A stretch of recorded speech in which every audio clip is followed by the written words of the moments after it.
যেমন আয়েশা রাদিয়াল্লাহু তাআলা আনহা যে বিবরণ পেশ করেছেন যে রাসূল সাল্লাল্লাহু আলাইহি সাল্লাম বললেন যে আনাস, তুমি একটি ভেড়া কিনো শিংওয়ালা, এমন একটি ভেড়া নিবে যেটা কালোতে খায়, কালোতে হাঁটে, কালোতে শয়। এরকম একটি কুরবানি নিয়ে আসা হলো যে তিনি কুরবানি করবেন। তখন তিনি আয়েশা রাদিয়াল্লাহু তাআলা আনহাকে বলেন, আয়েশা তুমি একটা ছুরি নিয়ে আসো, ধারালো করে নিয়ে আসো।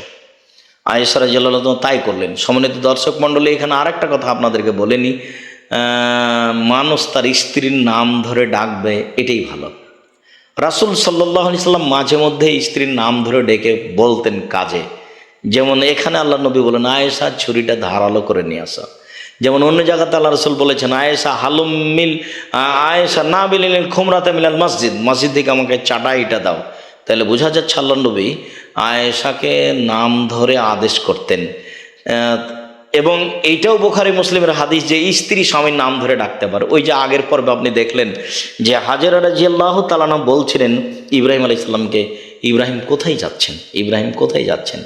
পৃথিবীর দ্বিতীয় মহামানব ইব্রাহিম আলাইহিস সালাম, তার নাম ধরে যদি মানুষ ডাকতে পারে, তাহলে কি আজ মানুষ তার স্বামীর নাম ধরে ডাকতে পারে না? ইব্রাহিম আলাইহিস সালামের নাম ধরে ডাকা চলে, আর আপনার নাম ধরে আপনার স্ত্রী ডাকতে পারে না? আপনি ইব্রাহিম আলাইহিস সালাম চেয়ে সম্মানী হয়ে গেলেন।